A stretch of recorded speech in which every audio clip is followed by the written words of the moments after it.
skúsi so mnou zacvičiť tento cvik na brušné svaly. Pôsobí hlavne na tie spodné, takže hlavne my ženy sa potešíme. Poloha je následovná, ohnuté nohy, ruky majú byť do vystretia asi v tejto polohe. Predstavte si, že niečo pred sebou držíte, ako keby ste išli teraz niečo mlieť a ideme dolu a hore.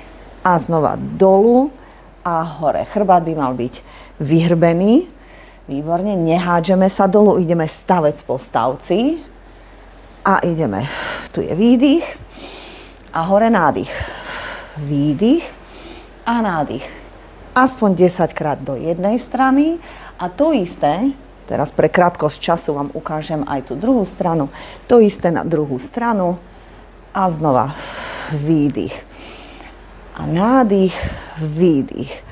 A nádych, a čo je úžasné, mali by ste pociťovať nielen tú prácu brušných svalov spodnú, ale aj na bokoch. A chceme mať štíhlejšie boky. Pre viac takýchto videí ma môžete začať sledovať na tejto stránke. Ostaňte zdraví.